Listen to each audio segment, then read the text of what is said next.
Okay, so we're recording first episode, Caesar Talks Live. I'm hella excited. Welcome. My name is Caesar. Right over here, you have my good friend Placebo. Okay. Um, this is actually a very exciting moment for me. We've been talking about this type of show to do for a long time already. It was originally an idea of three people. It was Placebo's idea, my idea, and Ame Hakubi, a viewer, who actually brought up how cool it was, the conversations we were having while we were playing a video game. She mentioned that she wouldn't mind just listening in on the conversation. She wasn't even that crazy about the game itself at that point, but she was curious about the topics we were talking about. So none of you can show for 5 minutes. What? It was really cool that like the first like this idea just kind of like came out of just because I don't I think that was like one of the first times I participated in in your stream, you know, um, and we were just playing Nine Parchments, right? And we were just shooting the shit while we were doing that, right? And Because we just got into very obscure conversations. They got from one moment it was Marvel conversations to another moment about real world shit, and it kind of just came about to the point where when I said I wanted to do this idea, because I know you yourself, Placebo, you're very busy taking care of your own stuff as well. You got a wife, you got a kid, you got a completely different job that has nothing to do with Twitch. So when I wanted to bring this idea up, the first person I wanted in the first episode was you, the person who helped create kind of this concept. And when it came down to like the logo, even the Caesar Talks Live logo, that was partially pretty much your idea. You're the one that convinced me on the CTL logo and how that looked like the CTRL button from the computer keys. That was your idea. So yeah, I yeah, mean it just the minute I saw you type CTL, because I work with computers, right? That just came to mind. I was like, oh, that's the control button. I mean, without the R, right? But I'm just like, that's the first thing that came to mind. And I was like, oh, that's a kind of interesting tie-in with, and only felt just that I also tried to design the logo myself. So now that I've been working a lot with Procreate as well with my art stuff and whatnot, it only felt just and correct that I would design it myself. And the idea, the problem with that is just what angle do I draw it from? What because you can grab a button key and view it from up top, view it from the side view, and like how do I make it so it looks appealing? And I guess that corner diagonal was a right choice, and I felt that wasn't enough. It wasn't just enough to have like one little line go through the edges to show the edges. I wanted to play around with the spots and so on, and that's kind of how that logo came about. And you loved it. Um, you yeah, I you really you like it. you It you looks said cool. that it looked like the first draft. It felt like the Fight Club logo. I remember Yeah. because the first Right. draft looked a little bit like Yep. it was a sketch. So you see like dirty outlining all around it. It looked very Fight Clubish, and then I made a clean version of it, and it actually looked nicer. And so far, I've gotten a lot of compliments from the logo too. People are excited. People are pumped up to see this. I have a couple more friends that are going to be showing up to these future episodes, which I'm really excited about. But just to introduce the viewers, the YouTubers, about this show, what we're going to be doing, the idea behind this is that every episode I'm going to be talking about a different topic is going to be dedicated to a specific topic. One episode I may be talking about anime, the other episode I may be talking about movie directing, the other episode may be talking about the restaurant industry. Who knows? Uh, Today's episode, however, is an introduction episode. I have my friend over here, one of my real life best friends over here. So you said show. Yes, I know. Relax. Sorry, I'm talking to the Twitch chat for those of you that on YouTube watching. um, but the idea today is going to be an introduction show. So we're going to be talking about a little bit of varied topics. We're just trying to get a feel for this. It's my first one. It's my first show right over here. It's my first episode. I can't fucking wait. As you could tell from the top screen over there, I'm going to be displaying also some of the topics that we talk about to make sure that you guys can keep up with what we're seeing and what we're saying. And as I've just said, uh, Placebo over here, one of my best friends, when I moved to the United States, I met him early on when I was looking for a job. So when it came to more artistic side, it was a very weird conversation. It was a very weird conversation. I was looking for a film or photography job, and I was looking more in the dance industry because I love dance as well, hip hop dance. And I remember texting him, email him like 4 or 5 times to the point where at some point along the line, he said, "Hey, you do realize you live like 2 blocks away from me, right?" And that's how we kind of met up somewhere in Dunkin' Donuts around the area, and we kind of started working together little by little, and eventually like became really good friends. So, was there? I don't want to say too much about it, but like, is there anything else you want to add on about yourself? Introduce yourself a little bit to everyone else, Placebo. Oh yeah, I mean, well, first of all, let me just circle back to something, Mm-hmm. which is I really think that it would be cool in the art stream if you could kind of show that, I don't know, like almost before and after of the CTL logo, because Oh I yeah. think that it's really cool to see how it evolved, to how it became like what it is now. It's I'll pretty, show it. I have the video recording actually of it. So yeah, so it's pretty cool. But yeah, I mean, me and Caesar, we go way back. We've been on some interesting adventures together. So I'm sure we'll get into that just as during this show. We'll probably get into some stories about the kinds of shenanigans that we've gotten up into.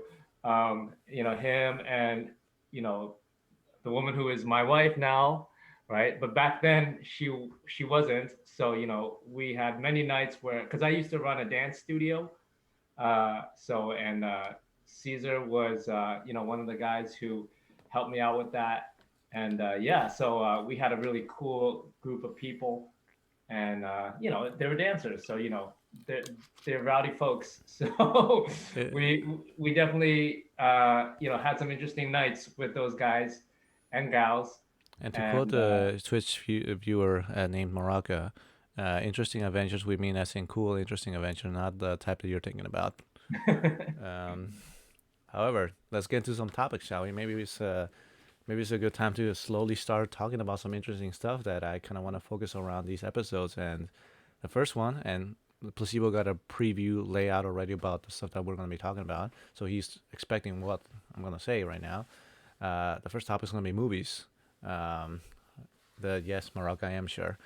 um, so movie topics wise, there's something I really wanted to talk about actually, and this is going to be probably interesting for some of you people in the chat. You guys can interact with us as well, and I will read your comments for the YouTube viewers when they see this recording as well, so they can follow along with why I'm saying certain responses.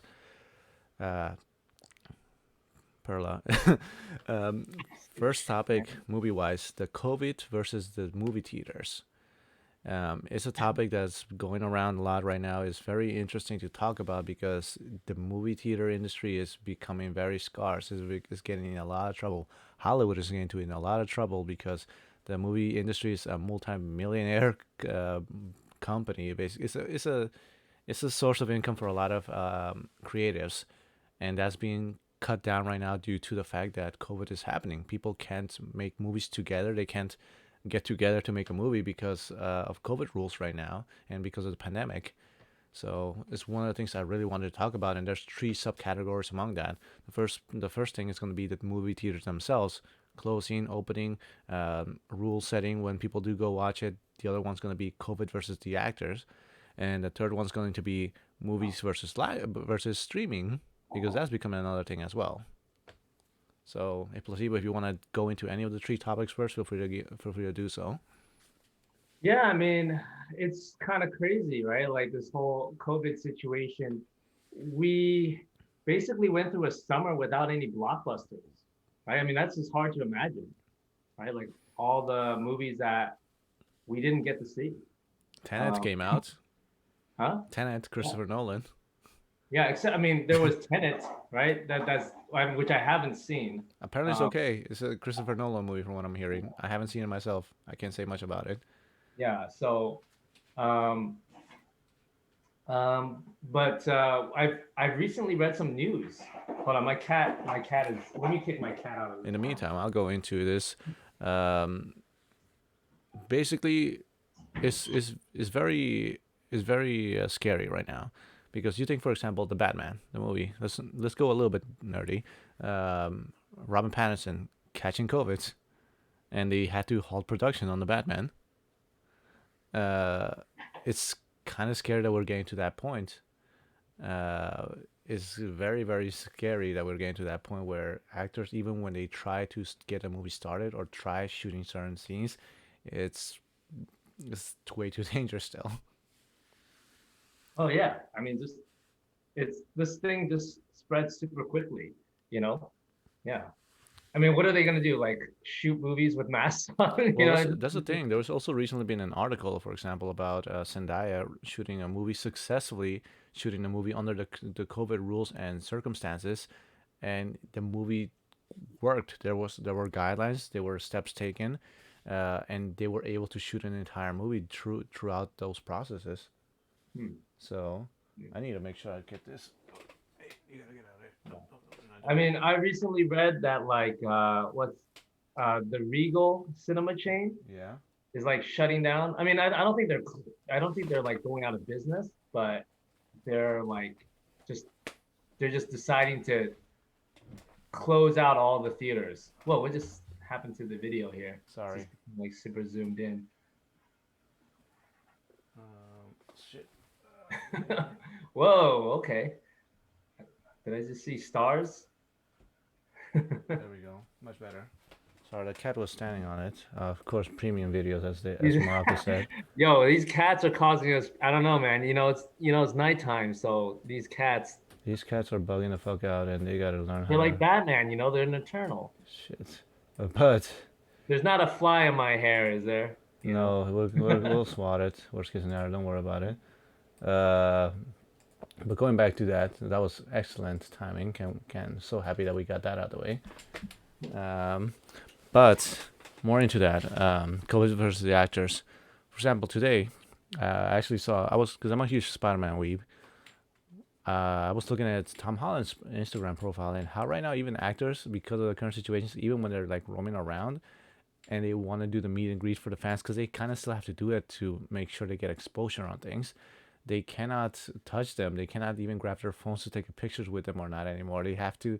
So fans, when they're not getting the full experience that we got pre-COVID, which is being able to like be with them, next to them, take a picture with them, they're not even that. They have to keep distance at all times, plus wear your mask. Obviously, me myself, I work in the restaurant industry where at this point it's also a huge mess trying to get people to wear masks. A lot of them understand. A lot of them feel frustrated that they still have to do it, even though like circumstances have shown that it's still very fatal. So Yeah, I mean, it's a dangerous thing. It can. I mean, just look at what's happened in the news lately. With the whole like, presidential administration. I mean, look how many people. I think it's like 14 people have gotten sick. So this thing can spread very, very easily, right? I think it was just one event where they were all meeting in the Rose Garden yeah, that a bunch of people got sick. So if you're in any kind of job where you're working within close proximity, even if you're outdoors, because keep in mind that event happened while they were outdoors. So uh, yeah, I mean, the thing is like everybody has to take some risks. We all like, you probably take the train to work every morning, right? My wife actually still has to go to work, and so she works in a government building, so she works indoors. So yeah, I mean but we've been very fortunate. We haven't. It's interesting what they're doing at her office, which is they make half of the people work from home every other week. yeah. Well, that way the office is only at 50% capacity at any given time. So that way that you're never like in the same cube directly next to somebody. Like the coworker next to you is not there. So But that in way you're Europe, like, the situation is similar as well. My mom told me how at this point they're having her go to work every other week, hmm, and basically they switch places. And the reason is because as much as they would love to have her work from home, there's documents you can't take home. right, right. So she needs to be able to be in the office to see those legal documents that are in that secured office. So it's completely understandable. Now to roll back a little bit to what we were talking about, do you think that because someone made this very interesting comment, a very interesting remark in one of the posts that I was following, which is movie theaters are slowly starting to look more and more like those old blockbuster locations are slowly going to become relics of a past. Mm. Um, it's hard to say because to be fair, we're waiting on a cure, which is not gonna which is not gonna happen right away. We're really just waiting on a cure to happen for that, so that we can slowly Well, move you mean on. a A vaccine, vaccine, right? yeah, There's not going to be a cure for this thing, yeah, right? a vaccine that we can take every now and then, so that we can get past the situation. Because, but people are already thinking that no, it's done. Like we're transitioning to a new style of movie watching. I mean, I always feel like the movie industry in the United States has been struggling for a long time. Um, I'm not sure if is I think it's Lowe's or AMC. One of actually, you know what? I think AMC Lowe's is one company. Is actually owned by Chinese billionaire. I don't know if you have a minute to look that up, if that's true or not.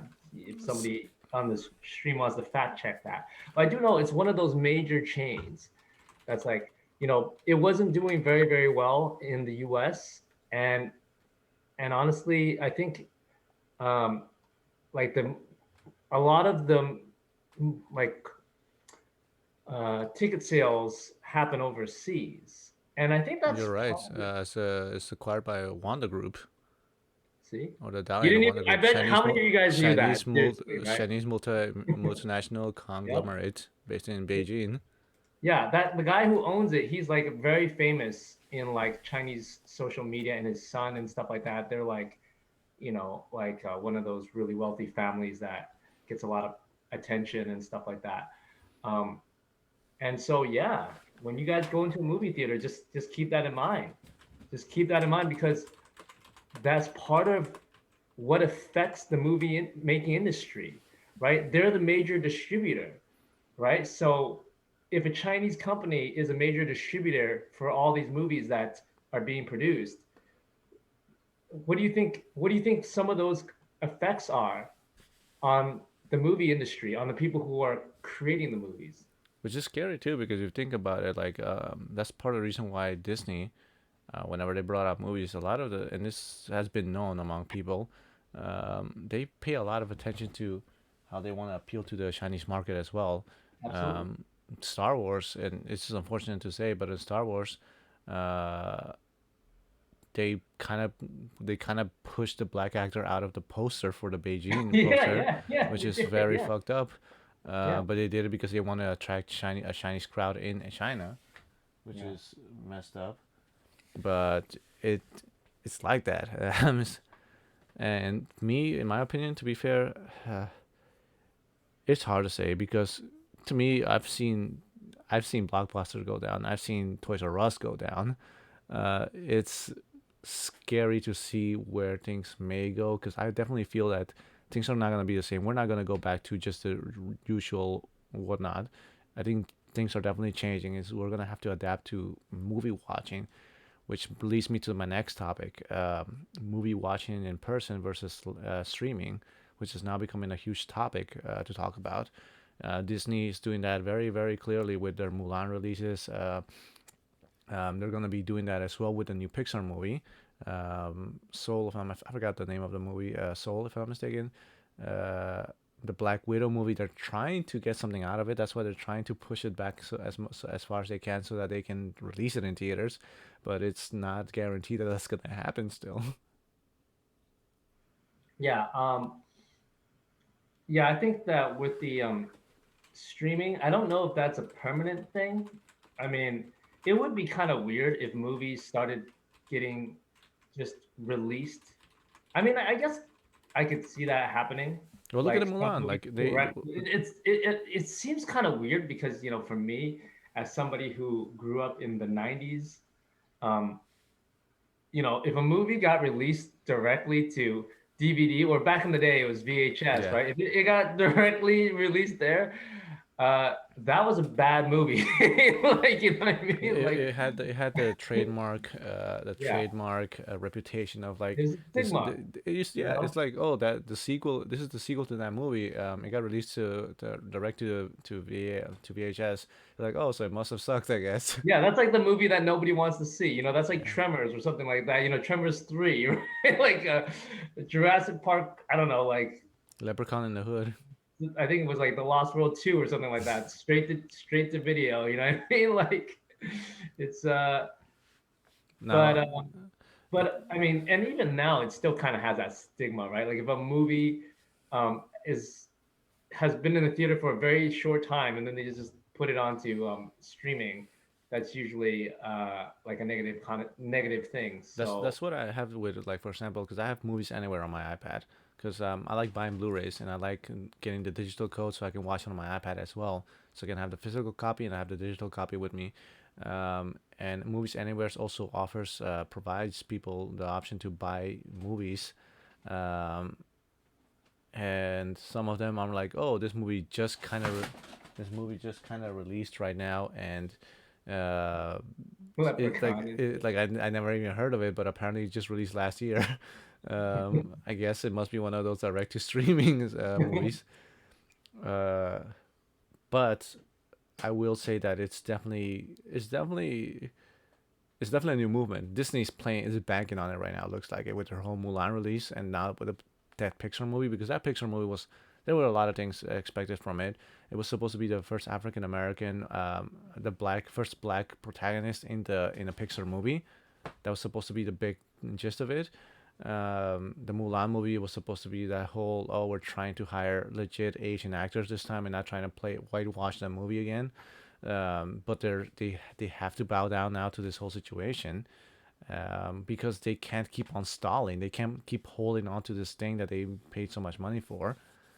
Uh, But you know what? I still think that that kind of rule about like movies going straight, like that go to streaming are not like the best movies, kind of still applies to this situation. And this may be a controversial viewpoint, so I'm kind of curious to see what people's reaction to this opinion is. But I still think that like if you're playing a game of poker or whatever, you know what I mean, you tend to hold the good cards in your hand, right? Like if you have, you know, like pair of aces, you're not going to just play that card right away. So I think that the pocket aces are still in Disney's hands. They're just like like Mulan's a really good example of a movie that probably is just okay. Like I've seen a lot of the reviews and really the honest reviews, not just the reviews that are yeah, trying to be like politically correct and um, and I appreciate that obviously as an Asian American, but I also care about the quality of the movie and the acting. And I haven't seen the movie, but some of the reviews, like I'm looking at them and I can tell like they're just saying stuff to be politically correct, and then I see some of the reviews that, because you can tell what those reviews are, the ones that don't have anything negative to say. And I don't care what movie it is, right? There's always room for improvement, right? So, I see, but I've also seen like the more honest reviews, and I feel like definitely, you know, these movies that are just remakes of these original Disney classics, they're, they're money grabs. yeah, That's kind of and at least you know from what I mean, what right? I've heard with that Mulan movie right now is that it has good ideas going for it, and it introduces a new character that wasn't originally in the animated movie. But there's faults in the storytelling, unfortunately, that they had time to fix by now. Because in the original animated Mulan movie, there were certain moments, tension-based moments, for example, clearly, give me 1 second.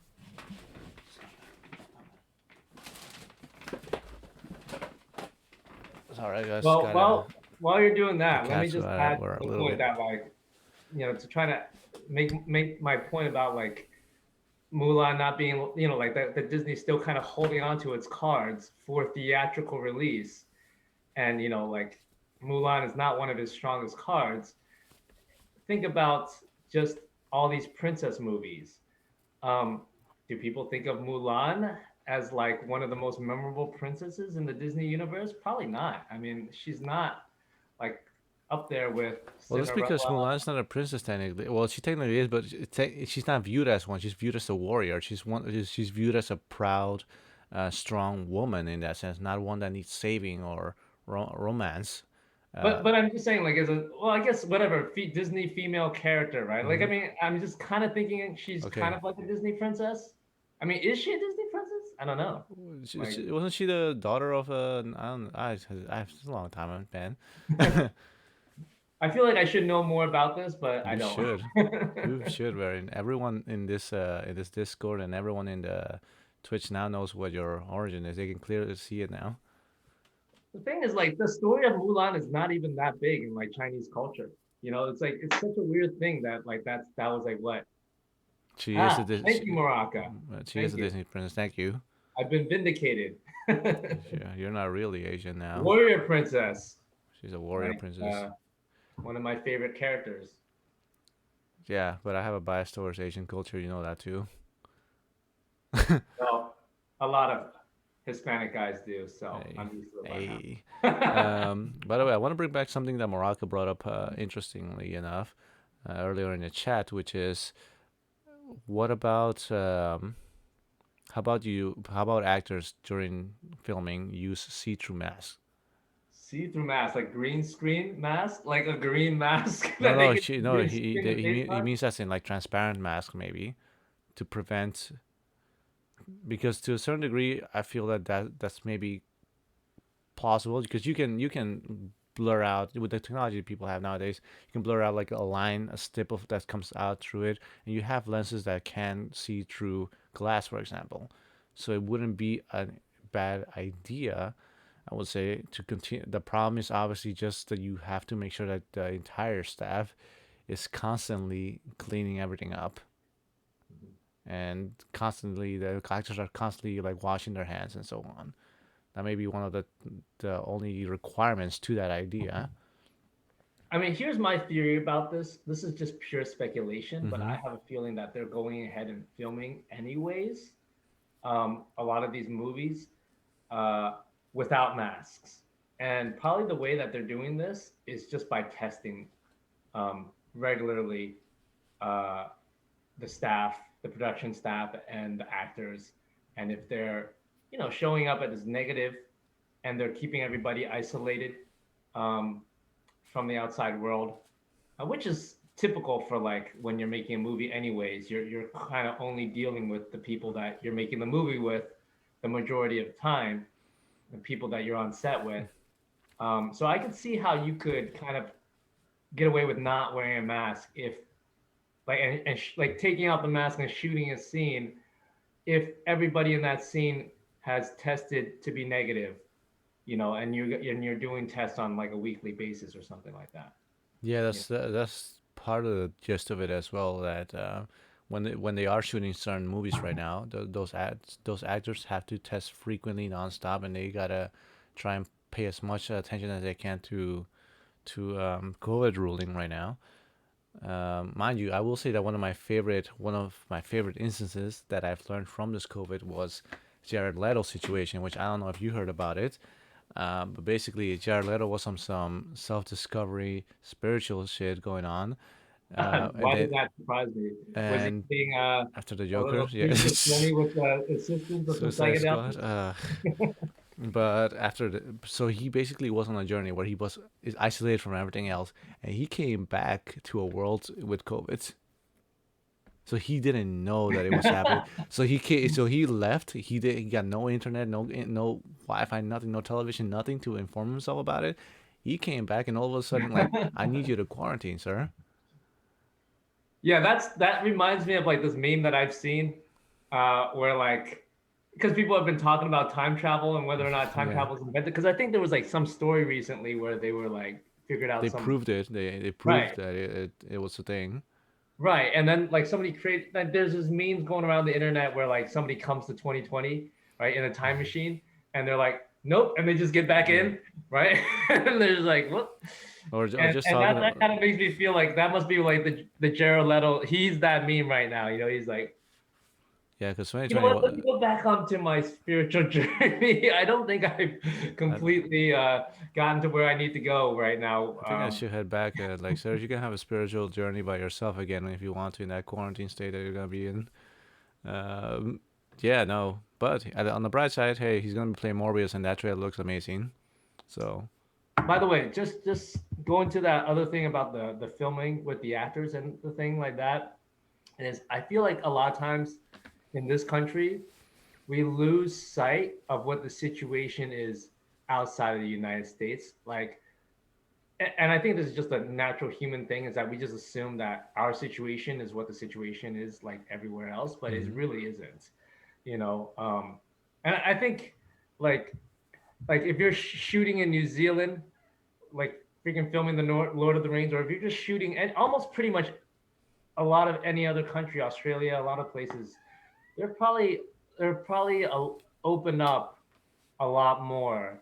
Um, I've seen a lot of like businesses are open. I mean, I'm very in tune with what's going on in the Asian countries like Singapore, China, Korea, and I follow that news, and it's just like kids are back in school.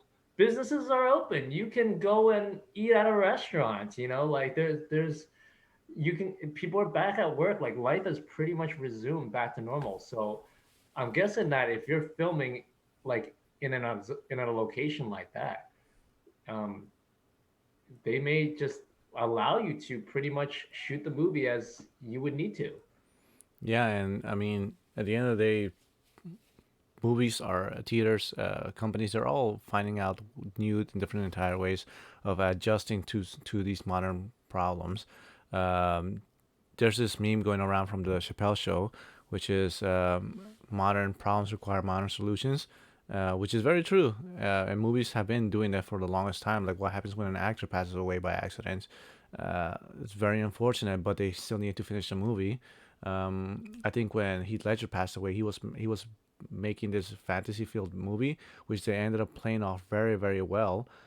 Uh, and the idea is that basically, since it was a fantasy based movie and the actor that played was playing like a kind of magician or a wizard kind of role, what they ended up doing is that every scene they ended up giving a different actor that looked like him and playing it off like it was part of the story. But then you have situations like the Star Wars movie where you have Princess Leia who passed away, and they have to model her face on it, which looks very Yeah, awkward. yeah, Um, and right now, which a viewer in the chat right now is bringing up now, the whole Black Panther situation is one of those situations as well. Um, Rest in peace, Chadwick Boseman, the Black Panther, yeah, aka James Brown, aka Jackie Robinson. Like he's amazing actor, well spirited, positive in state of mind and talking and trying to inspire others. And I remember very clearly as well, which the chat also brings up, when the pictures went going around about him looking pale and skinny as hell, and people were joking around like calling him Crack Panther and whatnot, because people were like just thinking that he was prepping for a role or something, but we didn't realize that he literally had serious issues going for him, and he died young. He died unfortunately way too young. He had a lot of potential. I remember seeing him the first time in New York City, in the Captain America Civil War premiere. I was there with a bunch of nerds watching it day one in New York City, and when Black Panther showed up on the screen for the first time, the crowd went crazy, went nuts, because he did an excellent and awesome job. And it also kills me a little bit inside. It kills like a lot of people a little bit inside, knowing that the one interview that he was having, about when this was after the Black Panther came out, but he was talking in an interview about these kids that he saw having cancer, and he was getting really really emotional, and people didn't know why. I mean, they understood why because he's an actor and whatnot, but knowing what happened right now, it's like an extra layer of hurt right now because he was going through that as well, so he knew yeah, what was going yeah. on. Terrible. Yeah, yeah. And I now the think question is what's going to happen with the next movie too, because the not even the director from Black Panther knew about it. Like it was a very private situation, so he said that he didn't, if he realized that that was going to be the last movie that he was going to be working with him, he would have done way more, he would have done way different things. And now he had that Black Panther 2 script ready. He just needs to change it up completely now and somehow manage to pay respect to it. And there's a bunch of people saying take your time with Black Panther 2, don't rush it, do whatever you need to do, take your time, give it time to breathe, because the actor deserves some respect for that too. yeah, yeah. Well, you know, I was just thinking about like because we because of COVID, we've been stuck at home watching most of the movies, and we've been rewatching Marvel movies, and you know, they completely recast is it Brody, right? Who's Iron Man's best friend? Yeah, Yeah, yeah, he was they went from, I forget who was the first actor. I Terrence totally Howard. forget. Yeah, and then they switched to Don Cheadle, Yep. right? And it was really clever the way that Don Cheadle like kind of played it off like in the movie, like he had said some line in there about like how, you know what, let's not talk about it, you know what I mean? Things change, and then that was like kind of telling the audience subtly, hey, you know what I mean? It's and and and it's really interesting, like like people just kind of accepted that. They didn't really question it at all, that like And the I'm author sure if changed. that's the route that they go for it, I'm sure that it's not going to, I'm sure people will be okay with it. Hmm. People are going to accept it if they just choose to have a different actor, because at the end of the day, Black Panther is a kind of like, at this point it became a symbol of like it became a symbol of African American culture in the United States, for children to look up to, like, I can be a hero too, I can be like a strong person too, and a responsible and well respected one too. So Yeah. Yeah, I think that's really, really important. In fact, I feel like now, like lately, I like when I found out that news, I remember like seeing the post on Facebook, and I was just thinking like, you know, even though the guy died young, right? He achieved something really, really great, like with his life. Like, like it's like I have to often think about like, okay, if I were to pass away today, right? Like, what would be the thing that like have I left my mark in any way, right? Like, and I could probably point to things like my family and stuff like that, but like for Chadwick Boseman, like I feel like he really gave a generation of like African Americans like a hero, like you said, like they can see themselves as one of the Marvel superheroes, and I feel like now that I'm a dad, like that was what was going through my mind. I was like, wow, like I'm starting to realize the significance of this because like my son, he absolutely loves the Marvel superheroes. He loves Spider-Man, he loves Captain America, he loves Iron Man, he loves Black Panther. You know what I mean? And there's a part of me that wonders like, well, there's no Asian hero like in the Avengers, yes, really. not You yet. know what I mean? It's coming. And is it coming? It is. Well, It who's is. who is it? Is it Um, Shang-Chi, if I'm not mistaken, he's a martial Shang-Chi? artist. Okay. So Shang-Chi, He'll be. let's not get it. Yeah. I'll Okay. come back to Shang-Chi later.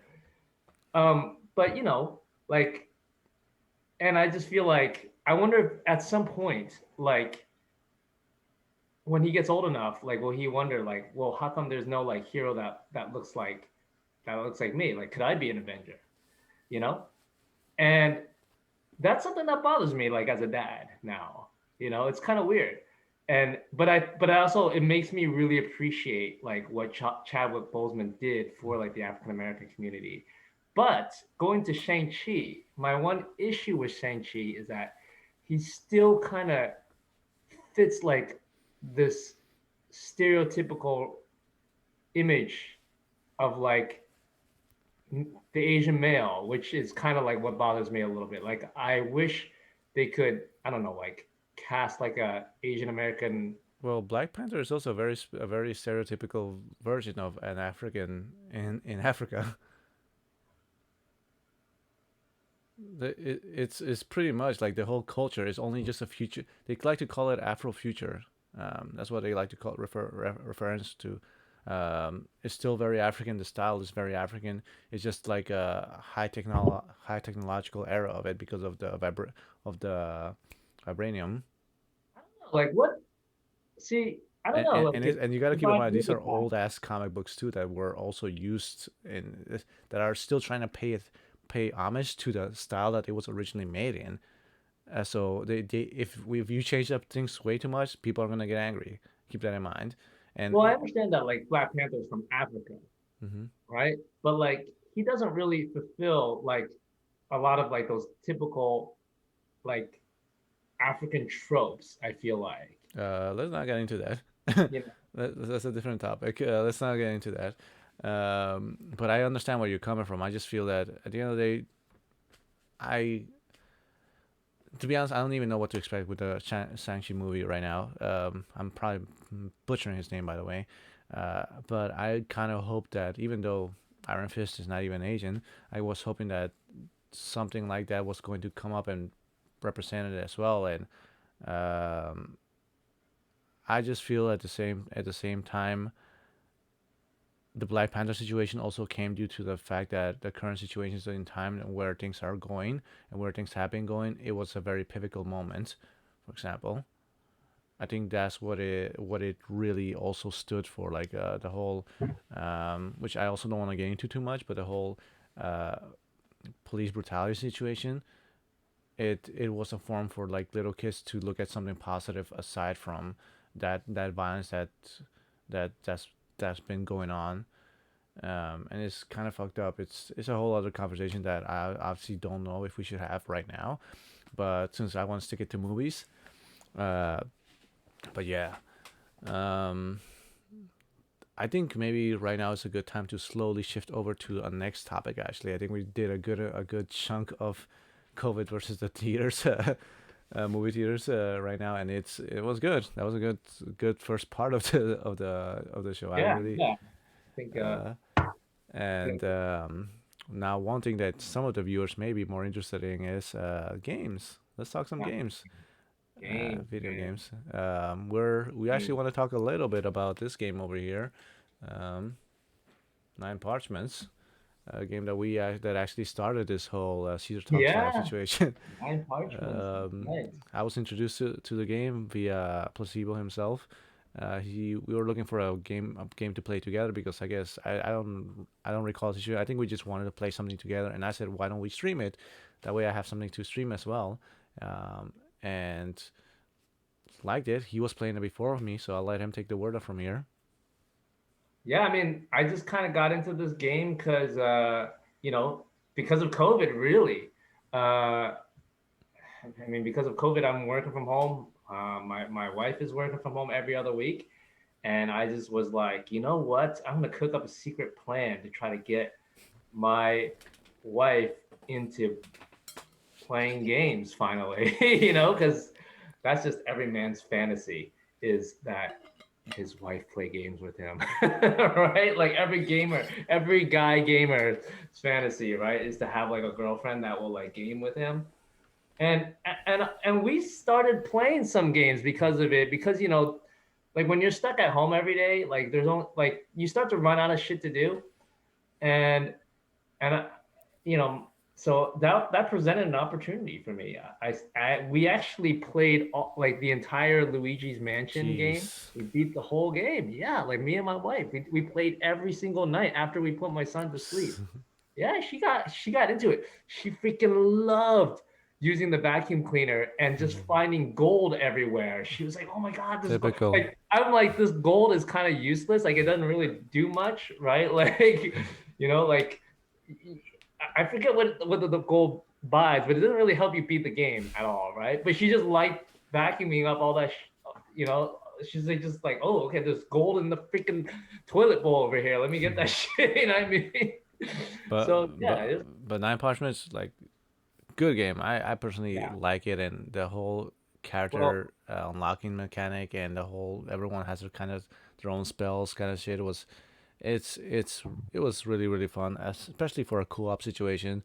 Or ideally, the what I wanted to do while doing this show, I wanted to originally like play a game with a person, with a guest, and then kind of do like almost like this couch co-op situation where you're sitting next to your friend playing a game and you're talking about about random stuff. That's originally the plan for Caesar Talks Live because I love that vibe of let's sit down, let's have some drinks, play some games, and then whatever the conversation leads us to, we'll go into it. But this felt a little bit more convenient for everyone, actually. yeah, I mean, nine parchments. So like the way that I kind of got into nine parchments was I was just like looking for like a because once I got Alice into playing games, I was like, okay, now how do I if I can get my father-in-law, who's like a 70-year-old man, okay, a 70-year-old man, okay. So before Nine Parchments, we actually played Tomb Raider. Oh, what's that one called? Was it Guardian of Light? It's the one where you're like in the Temple of it's Temple of Osiris. That's the Mm-hmm. one. It's the one that came out after Guardian of Light. So we played that on the PS4.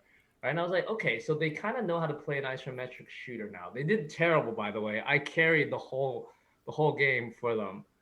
He Um, did not. Uh, uh, so I was like, but they kind of get the idea of like, being able to like, have a top view. So I was like, you know what? Let's try something. Let's try something different on the Switch. So I was like, oh, there's this game, Nine Parchments, and we played Trine before. So I was like, okay, they're familiar with this whole Trine world.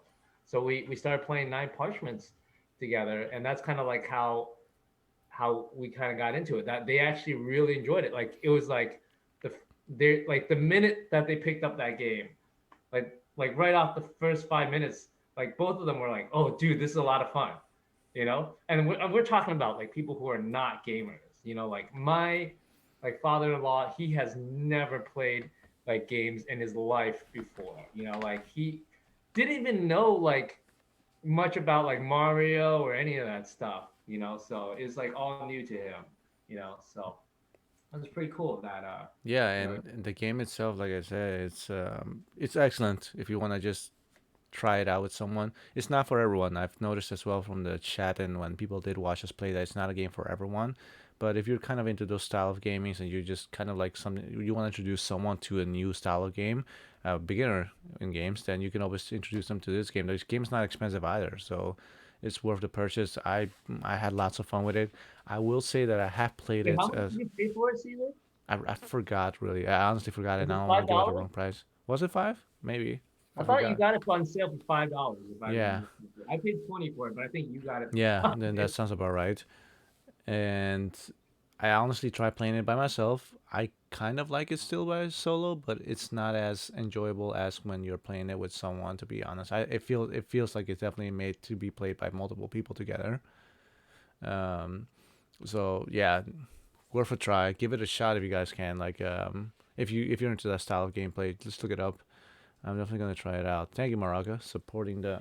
I need you to get out of the iPad. Yeah, Morocco, if you want to try it out, I think it'd be cool if we could like do a stream together and and uh and we could get like a session, a co-op session. That'd be kind of cool. I don't know what do you think, Caesar? We Because can we definitely do played with that. Bike Pudding. He joined. He saw us playing, remember, and he Be just like jumped into the game. Shout outs to Be Pudding from the Yeah. chat as well, wherever you may be. But yeah, there's not much else to say over the game, although that it's fun. Now, what other games have you been playing in the meantime that you would like to talk about? Because I definitely have a couple that I've definitely been having a lot of fun with. Um. Well, do you mind if I talk about Nine Punishments a little bit more? I Yeah, go just ahead. there's just a couple things I wanted to add about it because I did spend a lot of time in that game, and I do feel like one of the things I really wanted to mention is just the graphics uh, for that game. They're not like triple A graphics. They're not like um, Red Dead Redemption graphics, but because they're stylized, right? But it's just the levels and the level design. I just think for that game is really really excellent and like if you can get it on sale and sometimes I think it goes on sale for like $10 or $5, like I would say that that's just such a good value, you know. The like even if you just I mean think about $10 you might or $5 you might spend that on a coffee and here you can get I'm not and no one's paying me to say this, but you have a game that you could probably play for at least like 20 and for me I've played like 60 hours of that game. So 60 hours of a game that I paid $20 for and Caesar paid $5 for, or he could have just gotten a latte. I feel like that's just that's a no-brainer right there. If you see it on sale, just The freaking the pick way it to up. think about it is that one of those items you have permanent with you, and the other one you're kind of using up Yeah, right away. yeah, So, yeah. but and Whitefire said we paid him double to say that we aren't paying him to say this. By the Uh, way, this stream is sponsored by Nine Parchments. did you play Nine Parchments By yet? If you haven't, Frozen buy Nine Fight. Parchments. Please buy Nine Parchments if you haven't bought Nine Parchments Okay, yet. other games that I'm playing right now. Well, the other game that I'm playing in addition to Smash Bros, Mm-hmm. which I obviously don't play as much as you guys, um, but is Ghost of Tsushima on the PS4. Uh, I'm not sure if everyone knows what that is. I Oh, I'm thought sure like everybody knows what that game is. That shit got really. hella well, actually no, because it didn't get promoted that much. It got actually a little bit overshadowed by The Last of Us 2, which Sony tried to put all their money up there of its ass for that one. But We um, got ourselves a fan here, Whitefire. hey, Wi-Fi says the game is amazing in all caps, and yes, the game Ghost of Tsushima is amazing. I did one stream of it, and that's where I found out that streaming PS4 games is a bitch. Uh, but I went back to it afterwards. I just played it by myself. I'm having, like you said, it's fucking beautiful. It's amazing. You hear me in the first stream. You hear me freaking out so much with the graphics and the style of gameplay. Oh, dude, like the beginning of it, like the first like hour of the game where like they're just introducing the story to you and you feel like it's just like you're in a samurai movie, like a Kurosawa movie, you know? It's so The, cinematic and like it's so intense, you know, like those opening moments, I was just like on the edge of my couch. I was like, what? one of Like the only downsides to that I will say is that if you put it in Japanese voice acting, unfortunately it looks like the voice acting is made to be heard in English. oh yes, It's, yes. it's I played in Japanese, yes, which I and the love the lip Japanese voice movement acting. is not it doesn't align well, unfortunately, and that's because Sucker Punch made the game, and Sucker Punch is an American company, Mhm. which is so fucking hilarious to hear Asia, Japan, by saying, "I can't believe an American company made a better Japanese samurai game than we have. We feel ashamed." Yeah, Uh, that's funny. That's funny. Yeah, because I was thinking, you know, I'm surprised. Like, I can't think of any other like AAA like games that take place in like feudal or like medieval Japan. well, we have Wukong coming up, made by a indie Chinese company Yeah, that I've never even heard of that company. I was no, like, it's an what's indie this company. company That's why called? it's this game which hold up, let me pull up YouTube real quick and keep it in let's play it in the in backgrounds over here. Wukong gameplay. Let's see, and I'll keep it in silence. Yeah, this one right here. Um, I'm gonna turn this Oh, off dude, though, people audio got to off. see this trailer if they haven't already. Hmm? Yeah, they can watch in the You got to see background, this trailer. but while we talk. But the game is actually this game absolutely is absolutely Oh, dude, I've beautiful. been seeing this ads. Dude, this Genshin Impact, we gotta do a stream with that. We'll talk about that later. Listen, people keep bugging me about it. We'll talk about that later. But this game absolutely beautiful. Like I think this is Asians' response to Ghost of Tsushima, and the fact that Sucker Punch is putting so much detail, so much work, so much love to this game. The details that happened, the graphics, the style, the fact that you get a filter to play in an old school black and white style samurai mode is hella beautiful. Um, so much fun. And this game, however, that you guys can kind of see on screen, I guess this one right here, it's basically a game based on in the style of the Journey to the West Mhm. storyline, Yep. um, and it's a Dark Souls inspired game, which meaning that it's you gotta well, what's up? Which means you gotta take your time with it. You gotta observe your opponent. You gotta take your time, like seeing what you're going to, how you're gonna attack, defense wise, attack wise. You gotta plan everything out correctly. You can't. This is not a Devil May Cry or Bayonetta type of game where you just go in and beat the fuck out of everybody. This is one of those games where you really have to think about. And this is a boss fight actually, which looks absolutely stunning. Yeah. And the best part of this entire scene, this entire gameplay trailer, is that the developers shortly came afterwards and said, "My apologies, because we noticed there were some glitches in the demo," and people were like, "What the fuck are you talking about? It was the game was perfect." But they noticed glitches apparently in it. Yeah. Yeah, it's pretty cool. Yeah, Morocco just replied said the exact same thing. Is that the game where the people apologize about bugs in demo or something? Yep, exactly. Yeah. Um, and one last thing that because I'm freaking out about this game because I can't wait for this game to come out. But one thing that about this game, and I'm not sure. Yep, there you see it a little bit. It happened real quick. But the guy, the protagonist, he puts the weapons in his head as if he's memorizing them. So when he hides the weapons, he doesn't put them in a backpack or anything. He places them in his head. Oh, It's really? I didn't very notice that. a Huh? very cool little Oh detail. yeah, yeah, yeah. He puts them like up in his ear and stuff. Yeah. I So wonder if he's like putting it in like his ear hole or something like that. no, no, he's memorizing. I think it's supposed to be like very symbolic of him understanding and learning the fighting style. Um, and yeah, if you can check this game out, it's called Black Myth Wukong. Quote me on that. Black Myth Wukong. Check the trailer out. It's 30 minutes long. I'm not gonna look into that right now. Yeah, Uh, which is I think he like at well like I think it's supposed to be. I don't know if I should. Would this be spoiling anything if I were to say um what who this character that you're seeing on screen is supposed to be? it varies because we have different types of audiences here. We have young audiences and older audiences. I'm sure some of them know, some of them don't. Um, but at the end of the day, we don't know. Maybe it's a twist on the tail. Maybe it's not gonna be that too, because at the end of the day, we do see another protagonist that looks exactly like him, like the one you're playing in the trailer as well. You know what? I am just not going to say anything because I know that not everybody has seen that trailer. Yeah, So watch it. yeah, Black watch the Myth Age of trailer Wukong. and at the end, pay attention to what happens at the end Mm-hmm. because I think that gives you. It Uh, looks. It's giving me some Dark Souls slash, oh yeah, some Dark Souls slash God of War. Shadow of the Colossus vibes. Because the last couple of scenes where you see these huge Oh yeah, beings, I'm like, I'm getting it pumped up for it. Um, yeah.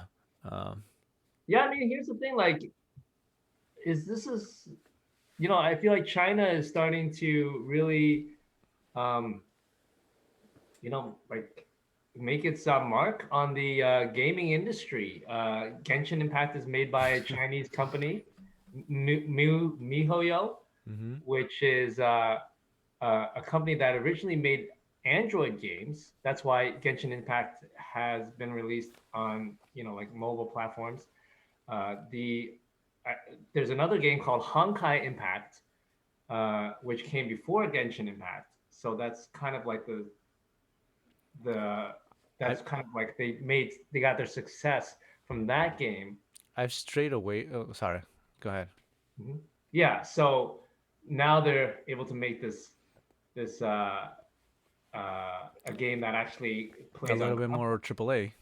Well, yeah, a console game. Yeah, Like exactly. that's now you're in the big leagues. Yeah. You know?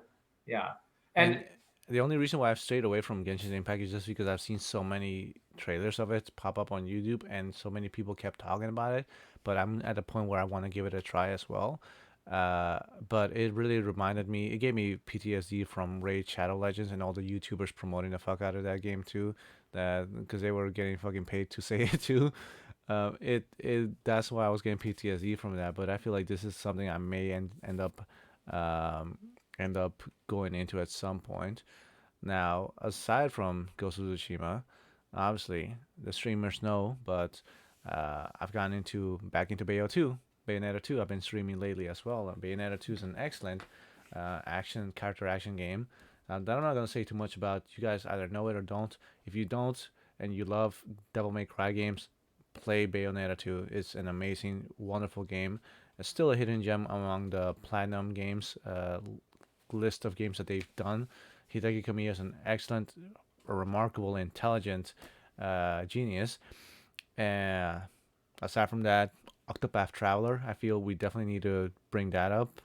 Octopath Traveler is a beautiful game made by Square Enix, and it has a very 8-bit style of design, but with a lot of realism added to it in the background, and they almost feel like little maquettes you're almost in a maquette world almost, and it's hella cool. The gameplay mechanic is hella interesting as well. There's this mechanic that these two mechanics, which is basically you can stack up your attacks, and at some point you can like use the stacked up attacks to like give an extra powerful move back. Um, um, and there's ways to like play around with the timing of who goes first and who's next in turn, and all the characters have very unique qualities. They're really really fun. I'm having fun playing it. I'm having fun streaming it. I didn't think I was gonna have a this much fun with an RPG game in a minute, and I did. I am. So Yeah, and I'm enjoying watching those streams, man. I mean, the artwork is really, really beautiful, and I love that whole like tilt shift yeah, effect, that they have going on there. It's pretty cool. Yeah. yeah. And for those of you interested, I'm not streaming it right now just because I've made my point very clearly about PlayStation 4 games, but uh, Crash 4 is about time. I'm loving the game. It is great. If you love Crash Bandicoot at all, if you're as old as I am and grew up with those games too, you are going to love Crash 4. It's really fun. It feels like the original games as well. It feels like a more polished version of the first three games actually.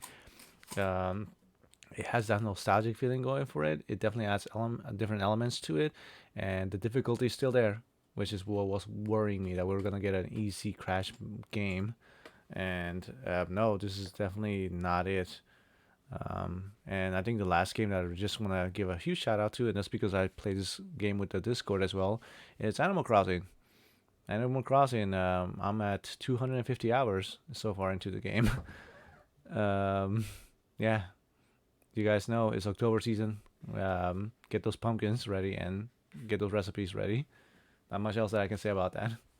So let me ask you about a game that I know that you've also played and I've also played, Yes. but we haven't really talked about. Which? But a lot of people have. There's been a lot of buzz about it, which is Near Automata, or is it Automata? I am Automata. not really sure how it's pronounced. Nier Automata. Mhm. Also by Platinum Games. This is a game that I freaked out when I heard. The makers of Dale, yeah. I freaked out when this reveal came because I remember talking to Placebo about it because the director, the composer of the music, is basically a Final Fantasy composer as well. Mm. The creators is Platinum Games, and it was like a Sony exclusive game, if I'm not mistaken, at the time. It was um, it was one of those situations. Good one, Whitefire. Yeah, I just read that. Fuck him. um, to quote him, he said, "I believe it's pronounced jiggle physics." Yep. Okay, we got that one out. um, but yeah, no. Near Automata is Thanks for sticking around, Morocco. Morocco. Good night. Thank you for stopping by. You can watch the rest of the stream on the YouTube when I upload this video as well. Sorry for being having such a late stream. We'll talk about it. We'll chat later. But near, Yeah, jeez, that's totally my fault because I can't get on here until really, really it's late. fine. Don't worry about it. It's fine. Bye, Morocco. All right, Morocco, thanks for sticking around. Really appreciate it. But yeah, no, Nier Automata, just it's such a great game. Speaking of character action games, that game is so fucking good. The story, the world building, the style of story writing, the whole Nier aspect of um, having how do you call it? Wait, what was it? Platinum Games? It is Platinum It is Games. Platinum Games, yes. But and it's Hey, we could but the totally, I mean, but we could fact check that if you want. but the You know, director was Yoko pretty Taro, sure who also made like Dragon Guard and the other Nier game. That's what it was, yeah. but it And doesn't really tie into the other Nier games, it right? Like, doesn't, but there are hints to it possibly being one universe to, and also connecting with Dragon Guard universe as well, which is very interesting because it does this thing, which let's say it does this thing that certain series do, and I'm trying to pick up something right now in my head, but I can't come across it, where it's one story. Oh, Star Wars. It has is this one story, but here and there you'll see like, oh, this is a flask from, let's say, this planet, and then that planet has an entire different history in a different book or whatnot. It does little things like that. That little items or little things have different backstories in different other games or could reference other different things. And I love the style of writing that you have to beat the game multiple ways in different Right, in right. multiple times in order to get the full story. And I Yeah, love that. yeah. I mean, you get different perspectives. You get Yeah. like there's different characters in the game, but that's the really interesting thing about um I guess about life is that you've heard what's the saying that you always say like there's like three different stories, three different No, so there's three different sides to every truth. There's three the different sides to every story, right? And what's the rest of it? the first Uh, the first side is one side, the second side is the other, and then there's the actual truth. Right, exactly, right. So what I think about it is like you're getting all these different sides, and then at the end of the day, you as the viewer, as the player, kind of have to figure out the truth based on the different sides of the story that is presented. That's what's really interesting, that you don't really get to see that kind of storytelling device too often, whether it be in film or in gaming. And if you guys are wondering why we're talking about this game, just keep in mind we're freaking out about a game that came over a year ago, I think. So Yeah, yeah, but you know what? It was off my radar. It was totally off my it radar for it a was long off time. the radar of a lot of people because it was this very Japanese style game, but the people that did play it and the people that did know about it, they were excited. I was pumped. I was hella ready for that game.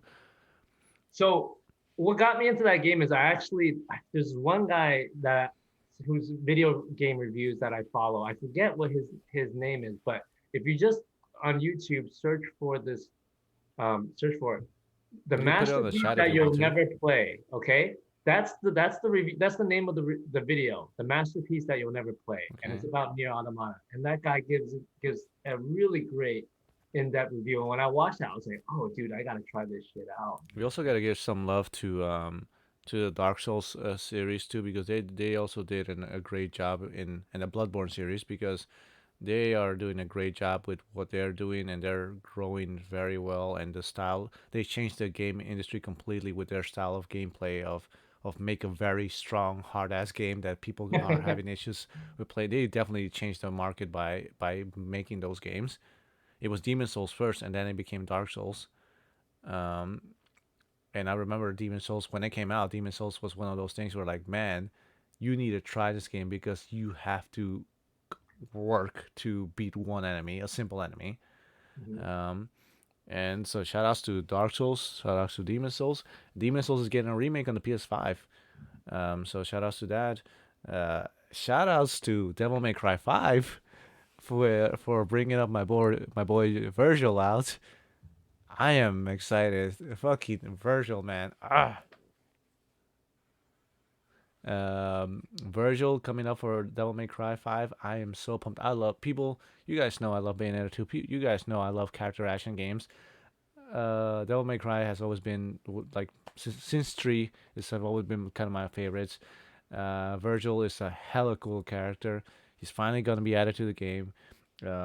He's the guy that styles on you without having to move a muscle because he has like summon swords around him. So he'll have like summon swords like flying around, and he's the guy that you see fucking opening his sheet a little bit, and you just see slashes, and he'll close it back up. That's the guy. Um, so yeah, Devil May Cry 5 did amazing. Um, but leading from that to the next topic I want to talk about is the PS5, Xbox Series X, and the possible new Nintendo Switch. What are your thoughts on some of these, Placebo? My thoughts. I mean, I've seen trailers of the PS5 games. They're definitely exciting. Um, I'm definitely looking forward to, next gen gaming.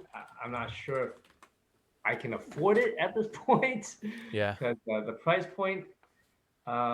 I'll probably be. I've always been more a PS, like a more of a, like a PlayStation player. Uh, sorry, Xbox fanboys. Um, so yeah, I mean, what can I really say about it? I mean, it's the graphics look amazing, but well, this the is the bright side about being an overall player that plays anything computer and PlayStation and Nintendo, is that whatever comes to Xbox at some point is going to come on PC as well. Yes, that's right. I mean, I have a gaming PC, so that's Yeah. that's another reason why I don't really play Xbox games. I mean, And now it's we're the going same into a company pretty much, Microsoft. yeah, and You now we're know? going to a war too, where companies are trying to acquire game studios. Like Microsoft just bought a couple of games, a couple of game studios, if I'm mistaken, which almost guarantees them exclusive. Then Sony did the same thing, and Sony's like showing off with their AAA games right now, their first party games. Demon Souls being one. Shout out to Alex for saying that that's one of his favorite Souls games in the series as well. Um, but yeah, the Spider-Man Miles Morales game looks tight. I think they kind of screwed themselves over by telling me that there's going to be a PS4 version of it because I'll probably get that before I get the PS5 version. Um, but I don't know. I'm curious to be honest because the PlayStation 5 I still don't know what to think of the model and the design. Um, and I kind of was hoping for a backwards compatibility of multiple consoles, but we're only getting the PS4 to PS5 backwards compatibility, which is one of those things. Here, Wi-Fi is quoting me on the Xbox acquisition thing. I heard that Microsoft has tried buying Bethesda, but the purchase deal bugged out day one, and they had to patch it. Oh shit, really? Um, um, but Nintendo Switch wise, I think Nintendo right now is owning the market. Oh yeah, yeah. It's I mean, it's been very clear they've been doing that. yeah. I mean, their stock price is through the roof since the pandemic started. Yeah, You know, and I and really regret not buying into it. Like Jesus, you and know. mind you, Animal Crossing came right before the pandemic or right during the beginning of the pandemic, which is one of those games where I was like, okay, I want to play something. I want to keep myself occupied during this pandemic, and I got Animal Crossing. This is my first Animal Crossing, and it's a game that you need to save time for, and you take your time with that game, and I had lots of fun. And look at me now, 250 hours in. um, into that game. I don't even want to convert that to days in real life. Um, but yeah, no, and they have a bunch of really good games too.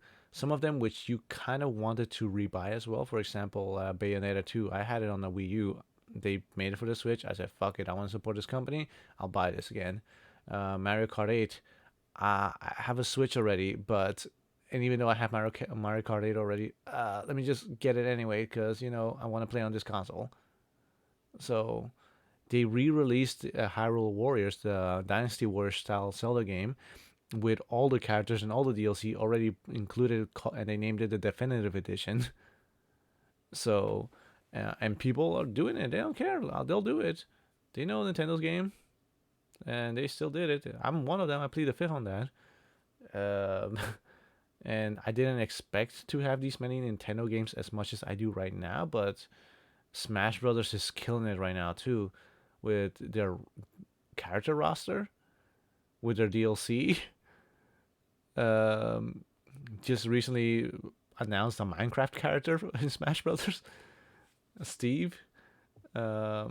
Yeah, it's Nintendo's blowing it out of the park, and I only go to the PlayStation 4 to play one or two particular games, but that's about it, really. Yeah, I mean, PlayStation is like the platform that you go to play for like those AAA games, right?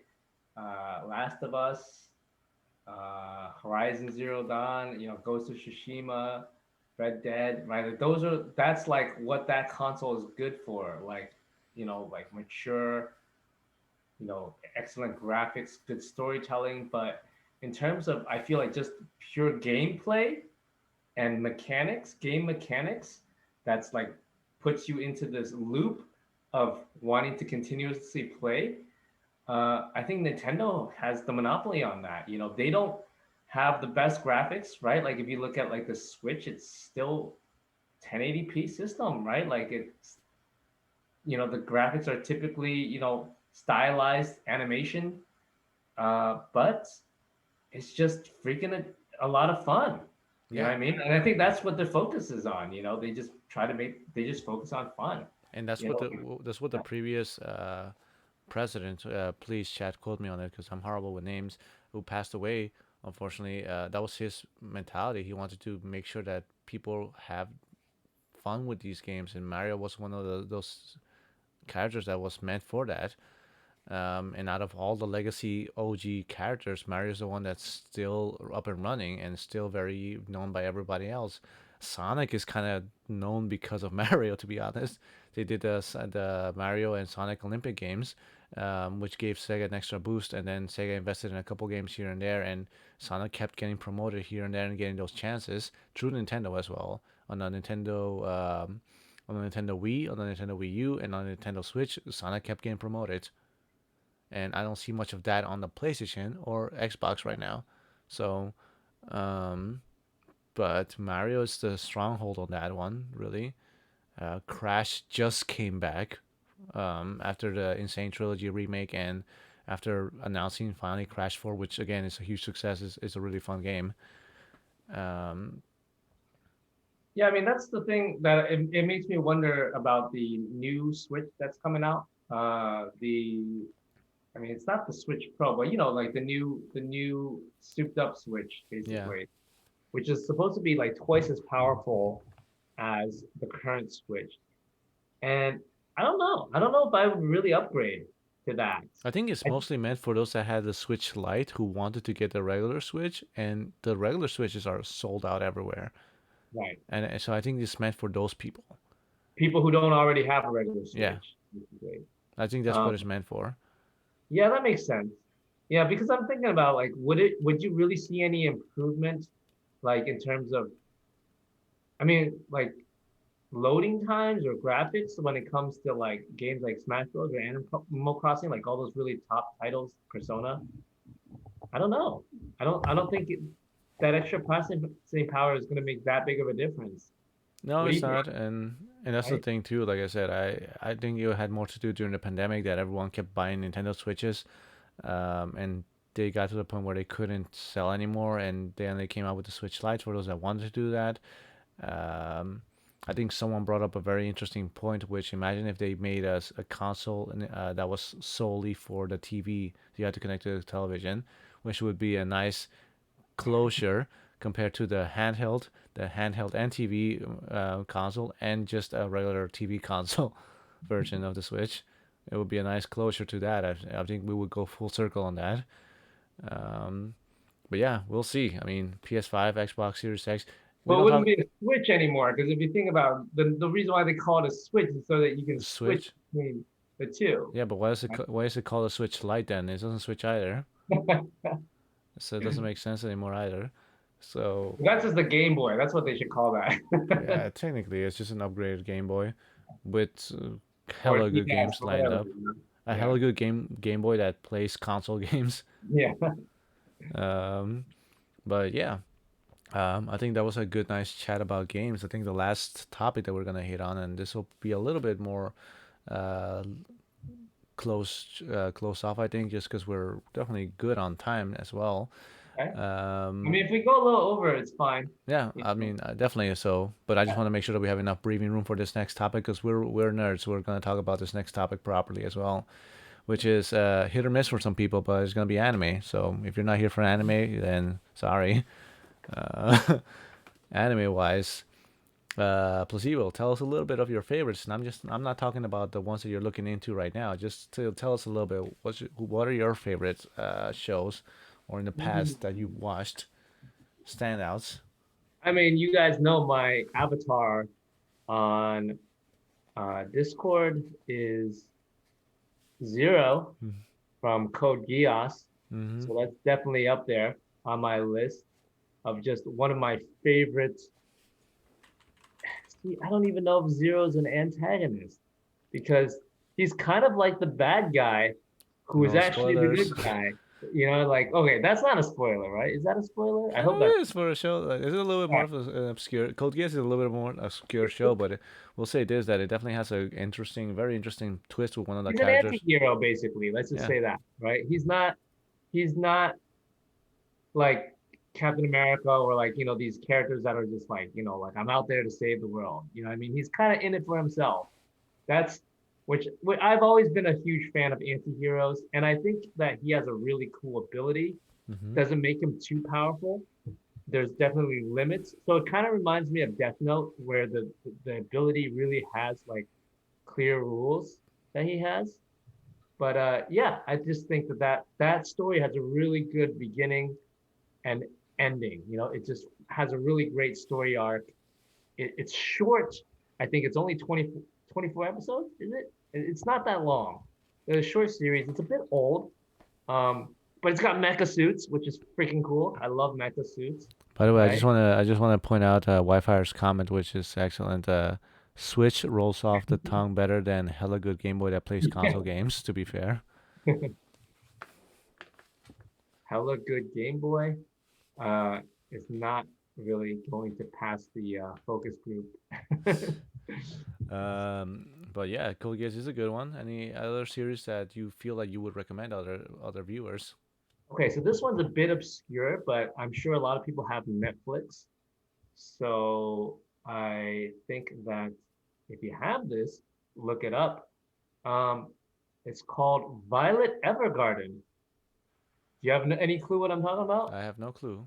Yeah, you never heard of it, right? Maybe we should throw that in that window. The one up on Violet the top Evergarden. Let's there, see. Violet Evergarden. Um, Oh, what's Batman doing here? it's not it's not really. See, I don't really know how to even explain what Violet Evergarden is about. It's such a What style of series is it? Is it a drama? Is it a Yeah, that's action? really interesting. That's really interesting. Like, what genre is it? So it's definitely not action, right?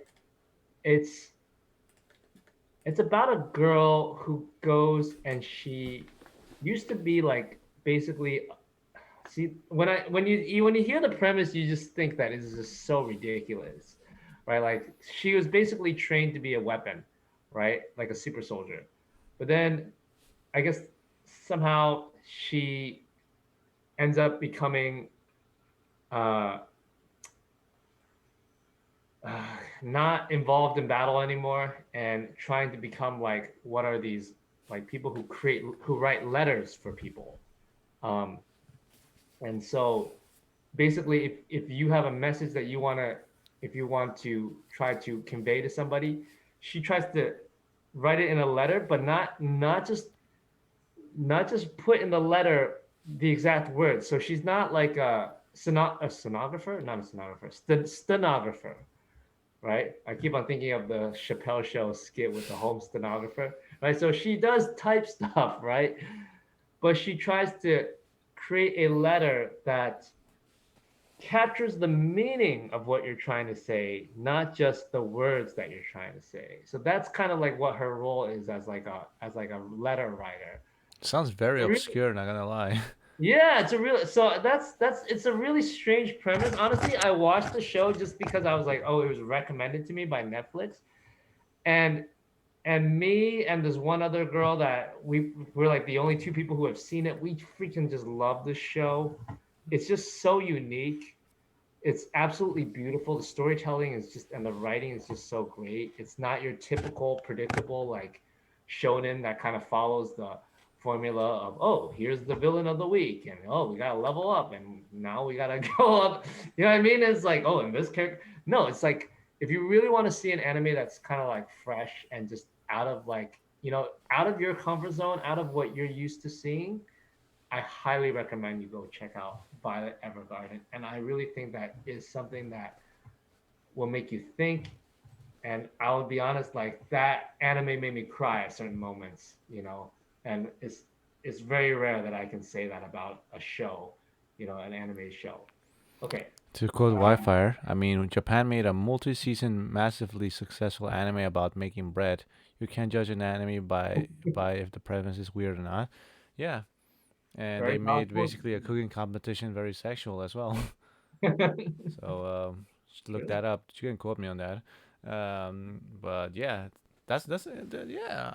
I'm definitely down to try something a little bit more obscure. I'll definitely be down to check it out. It's on Netflix too, so it's definitely I'll add it to my queue.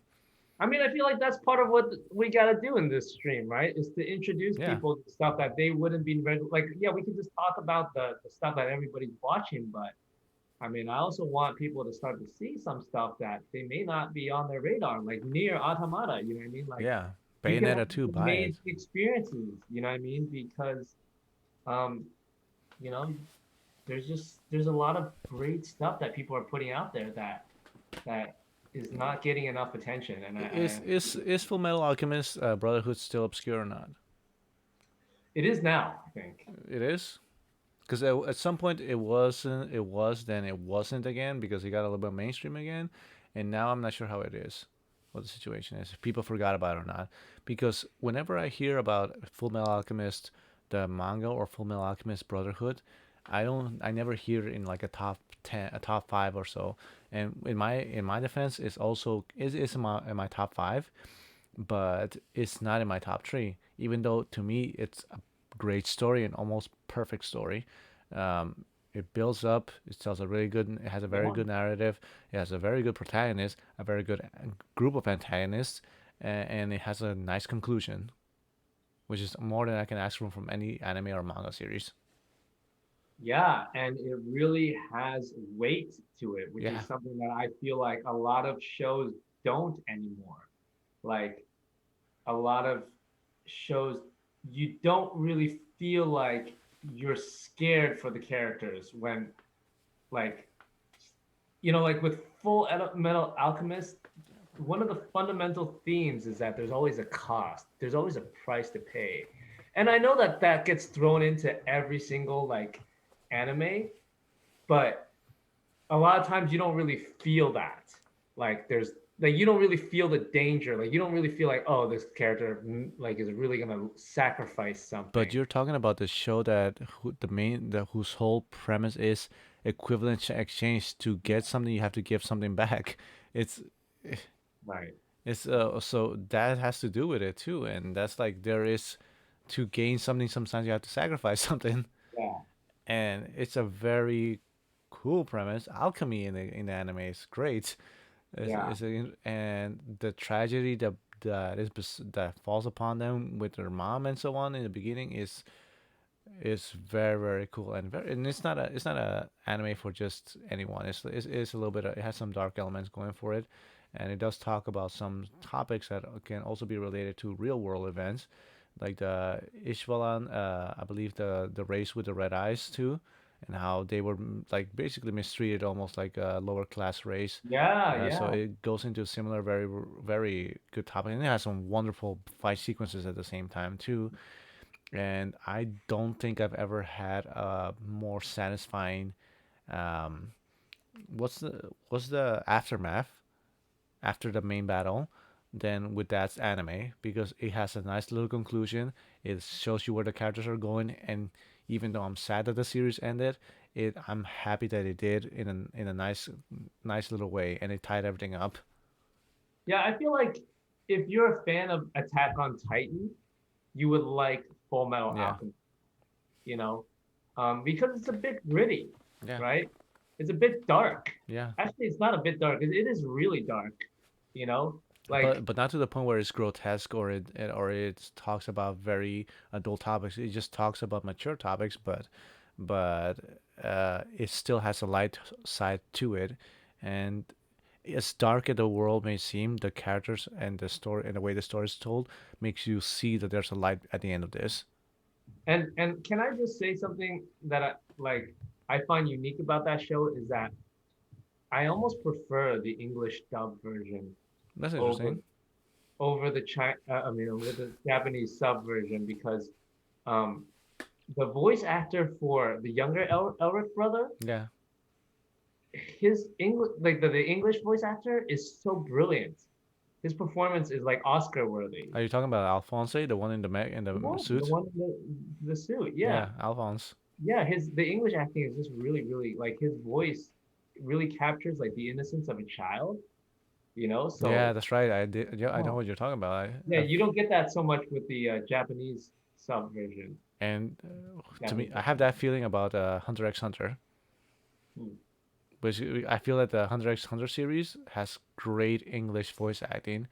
Um, I was put off by Hunter x Hunter. I think even made a video on my YouTube channel about it. But long story short, I gave it a try. Didn't like it. Placebo over here tried to recommend me Hunter x Hunter, telling me I was gonna love it. I didn't care for it in the beginning because of the art style. I wanted to go back at some point, and I noticed that Netflix took it off their list. So I'm like, hey, maybe it's not meant to be. Fuck it, whatever. Not. Then at some point, I'm like browsing through my Netflix, and I'm like, and it's late as hell. I'm tired as hell too.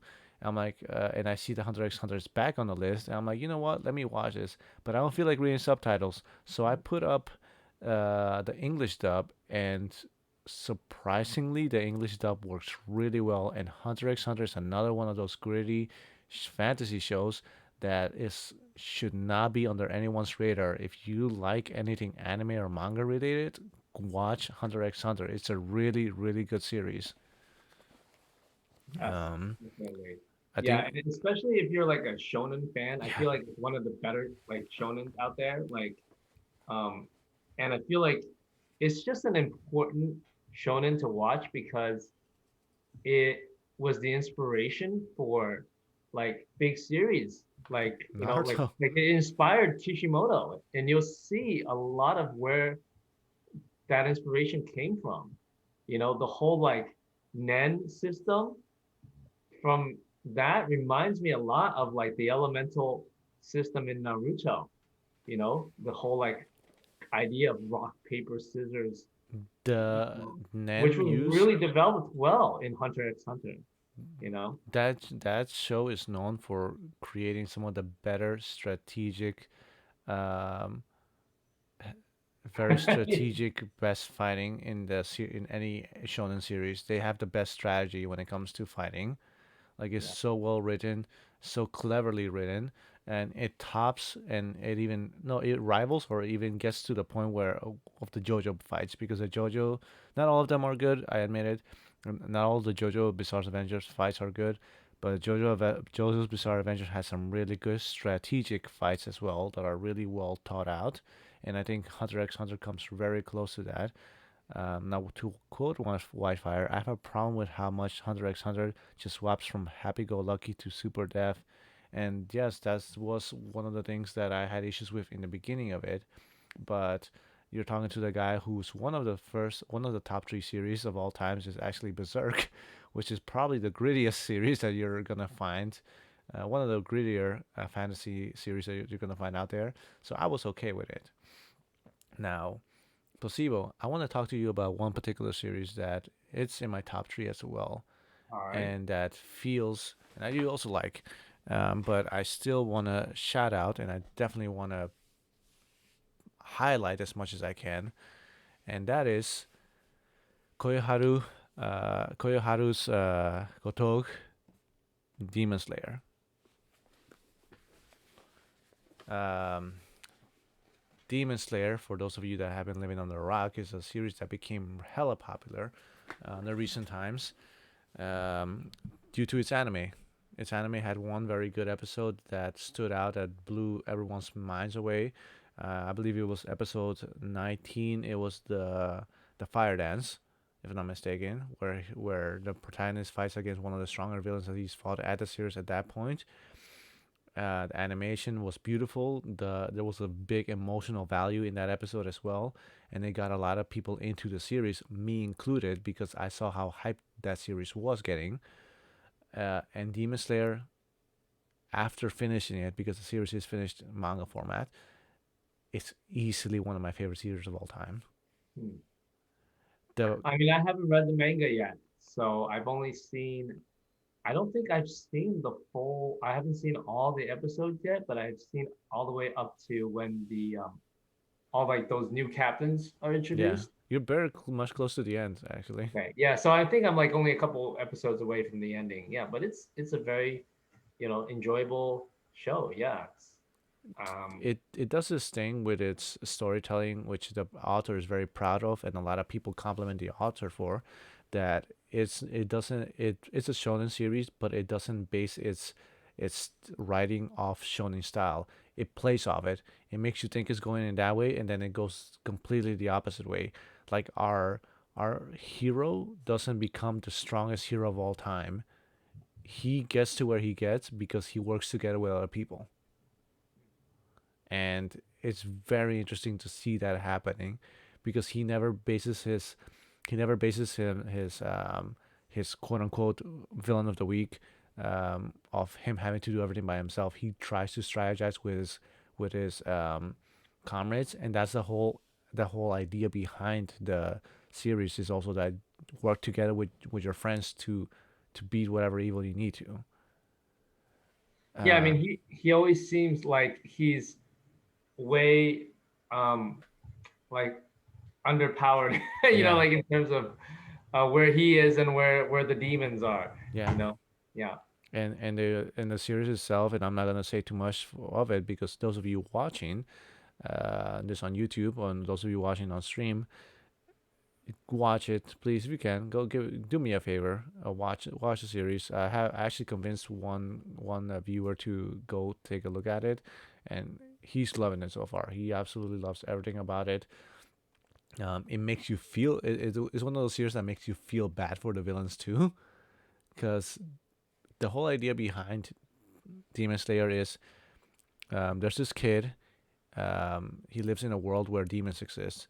Demons devour humans. They need human blood, human flesh, and some demons can turn other humans into demons as well. So one day he comes back from living in the mountains with his family. He comes back home to see that his entire family is almost murdered, and his sister is still alive, but she's turned into a demon, and he doesn't want to kill her. So his whole journey is to try and find a way to make her human again. Um, but throughout the journey, you realize, through backstories and whatnot, that these demons were humans at one point, and they became demons. Some of them willingly, because of personal reasons, and sometimes very dark reasons, sometimes reasons you would not expect. And it makes you emphasize with these monsters that otherwise killed 20, 30 people maybe. Um, and the style of fighting is cool. Like you're gonna add elements to sword fighting. You're up there already with me. You're gonna add electricity, water. You're gonna add all those elements to fire to sword fighting. You got me. It's hella cool. Yeah, Um, the stances and yeah, um yeah, breathing styles. breathing styles, yeah, it's pretty cool. Yeah. And actually, like it really makes me think about that stuff when I'm playing Ghost of Tsushima. I'm like, oh wow, like there's definitely like a tie-in with this whole samurai like sword fighting, you know? Yeah, no, and again, there's not much else I can say. There's not much else I can say. Just go watch the series. Just give it a try. Watch the first 4 episodes. You're gonna feel emotional with that. And yeah, I don't want to spoil too much because there's some really good moments in the beginning as well. It does slow down a little bit to me in the middle part, but it picks up right back up, and I can't wait for the next season because I know what's gonna happen, and one of my favorite characters is gonna get introduced soon too. But that's all Demon Slayer wise. You recommended Violet Evergarden. I'm gonna burn. I'm gonna recommend something else to you guys, which I have spoken about in the Discord. That's this anime called Burn the Witch. Burn the Witch is the second story made by Kubo Tite, the creator of Bleach, who was known for making very cool Oh, action sequences and unfortunately not that great storytelling. Burn the Witch currently only has 3 episodes, and it's only made 3 episodes to show people like, hey, this is a series that's out there. So that I guess so that people buy the manga. Um, and so far, first 2 episodes were okay. I was like, this is very Bleach like. I was thinking it has some nice twists on the storytelling wise, but I felt I got a very Bleach vibe from it. However, the third episode stepped that up tremendously. And by the end of the third episode, I was like, wow, I can't wait to see episodes 4, only to realize there were only 3 episodes. Um, it basically revolves around the two characters. So you see the blonde one and the dark haired one. They both kind of play a protagonist character. So you don't have one protagonist really. You have like two protagonists that are in equal level, and they're friends. It takes premise in London, where there's apparently this very wizard-like real London and fake London. Sounds Uh, like Harry Potter. exactly. And the whole thing is that apparently the school where they're both situated, they revolve around taking care of dragons because apparently dragons are a huge deal and they fuck things up. So they have to tame dragons basically. And I fucking love dragons, so they got me hyped up with that. And minor spoiler, but one of the big dark dragons the big antagonist dragons, so to say, that are featured, they are portrayed in the style of fairy tales dragons, meaning that one of the big bad dragons that you're going to encounter is called a Cinderella dragon, and it has a design stylized to Cinderella. So I can't even imagine the other dragons and their designs and how they look like, and they're all powerful as fuck. So it definitely has my attention. The animation is top notch. The first two episodes, the story was okay, but the third episode, the battle and the story was really good. It brought up some very interesting story elements that makes me want to watch and read it more. Um, and it's only three episodes, so give it a shot. Just if you have some time to kill, give it a watch. Give it a check it out. Burn the witch. So, do you mind if I throw in another series? Go ahead. Because when you were mentioning Burn the Witch, it got me thinking about, and I know I've mentioned this before to you, but I don't know if I've mentioned it ever, like in the stream, which is the series called The Dragon Prince, and it's not like a Japanese anime; it's an American animation. Uh, it's from the same people who made Avatar, the Nickelodeon series, not the movie made by M. Night We Shyamalan. don't talk about that. That doesn't exist. That doesn't exist. Yeah. So you know that you got like a good, solid creative team behind this. And boy, I gotta say, I'm really, really impressed. The setting is kind of like Lord of the Rings, Middle Earth-ish. It's a fantasy, medieval, like kind of setting where you have elves, and of course, it's called the Dragon Prince. So dragons are a central part of the story. They're like the most powerful of like the mystic beings. Um, and so yeah, it's basically about how humans and like mystic creatures, right?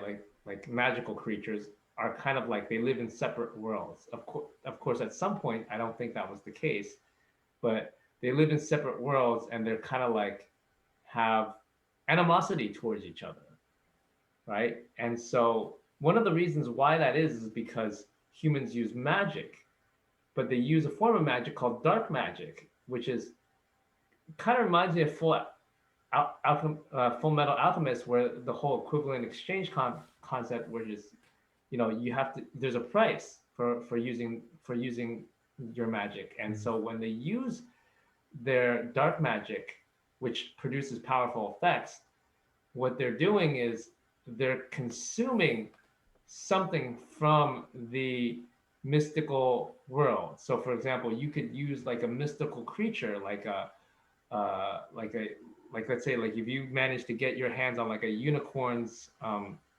Yeah. horn, you could grab it and then you could like absorb Mm. the power, the magic from that, and then you would be able to use that to create some kind of spell.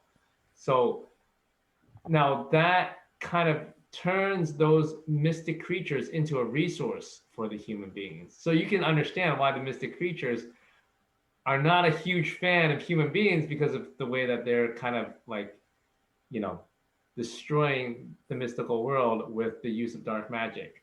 So that's kind of like the premise of that's kind of like a little bit of the world setting. And so they find one of the most powerful objects, which is the two main characters. They find the most powerful object, which is a dragon egg, and it hatches into a dragon. And so the fundamental premise is that they have to go on a journey to try to reunite this dragon, which is like, this uh, basically it's a royalty of the dragon clan, Hmm. basically, with its mother, and so they go on this journey, but so it's like Avatar in the sense that they have like this fundamental goal that they're trying to achieve, but it's just really well executed. The characters are really well done. The way that they do magic, the combat, oh man, the fight scenes are just really really awesome, and the Where world can I building find is done that, by really, the way, really the well. show? Huh? Where can you see the show? On Netflix. Is it Netflix? Great. Yeah, man. Good, good. Yes, I you just can want to make pull sure it that up. It's right I on just want to search. make sure that we make that clear to the viewers. Yeah. So, Yeah, it's short too. It's only like 3 seasons, I think, and the episodes are that's really, really three short. seasons They're like short. half an hour. Yeah. So It's only 0.10% of a One Piece series. But yeah, no, yeah. I mean, I'm definitely gonna dive into more anime related stuff on the next episode because I have a huge anime Wii friend who's going to come in with me for the next episode, and we're gonna nerd out on all of that. But there's multiple things that you can always recommend. There's multiple series that I could always recommend. You're always welcome to hit me up on Discord, which I'll also leave in the description down below for you YouTubers. Um, where I give my recommendations and series that I love watching because my tastes are all over the place. You see some Junji Ito books in the back over there, maybe. Let me shift the camera a little bit up. Yeah, you see some Junji Ito books over there in the background. You see My Hero Academia. You see Pokemon. You see, like, my tastes are everywhere. Um, However, if you're looking for a good laugh and you like romance, then watch Kaguya Love is War. It's one of my favorite comedies, anime comedies of all time. Um, Kaguya Love is War has had me laughing so hard for no fucking reason. If you like romance and comedy, definitely worth a shot. Placebo and I, we've had our common loves. For example, like Gurren Lagann is like a series that we both have loved as well in the past very well, and it left me a little bit brokenhearted. The ending is a little bit not to spoil anything, but the ending definitely left me a little bit brokenhearted, just because in a good way. But it got me to the point where I'm not sure I want to rewatch the series again because of that feeling that it gave me at the end. Um, but it is a really really good series. So Studio Gainax does great work too, like Kill la Kill. That's also on Netflix. May turn some people off due to a style of writing and a style of animation, but Kill la Kill has a decent, some really good fighting sequences and a decent story and reason as to why they're doing what they're doing towards the end of the series. You get that explanation. I don't know. I just feel like Kill la Kill is just a great time, man. It's It's just fun. It's fun. fun. It's Yeah. I think who is it that brought it up? Best someone on the internet reviewer actually said that Killer Kill's first episode just demonstrate how much of an impact this whole series is when you see the Gamagori, one of the students, just like falling down the sky when the kid's running away from the he's I think there's a kid that stole something from the school and you see Gamagori, one of the vice presidents, like just fall off the side of the building laughing his ass off just so that he can land first on the floor right in front of him. It's just a style of grandiose, of huge, of epic that other series didn't really bring up. And Gainax again, Gainax, excellent work. They do great work when it comes to over exaggerating and bringing great action sequences up to the viewers. And Kill la Kill's no difference. They did I believe they also did Panning and Stalking if I'm not mistaken. Studio Gainax. Um, uh, I watched that series in one weekend. yeah, Like it was just I couldn't stop. it You know was what I mean? Yeah. it was It was fun. so intense. It Yeah. was hella fun. But Yeah. yeah, I know. I mean, that's anime wise. I think that's a good place to leave it. I think we set enough series that people can definitely look into and should look back into. Um, and as far as first episode, I think this is a good place to kind of round things up because I think we've definitely done like a good 2 hours of video footage for everybody, for people to reference. And I'm glad at least that I got the opportunity to share this first episode with one of my best friends, one of the guys who helped think of this show idea, and I'm looking forward to perfecting this show a little bit more because there's things obviously that I'm gonna be able to work on when reviewing this episode, and things that I may want to change. But uh, I'm glad that I was able to do this. Thank you, Placebo, for stopping by. I really appreciate it, and I really appreciate you making time to be able to do this. Anything you'd like to tell the viewers or YouTube viewers at home? Yeah, no, I mean, I just really appreciate the opportunity to be on this first episode. You know, it's a real privilege, and I look forward to seeing what comes out of this. Yeah, I mean, it's gonna be interesting. At least for me, it's gonna be an interesting journey with this show and everything. Not because the topics that I'm gonna be heading into are gonna be very diverse, and so it's gonna be attracting different kinds of crowds. Um, and eventually, once I run out of ideas, I have to think of how I want to progress with this as well, and what I want to do with the show. But this first one, I was worried we were going to fill in an hour or an hour and a half where we can keep on rolling if we want to really, and I Yeah. had to keep an eye on things to make sure that we kept on moving from topic to topic because we can talk our asses off. That's a problem.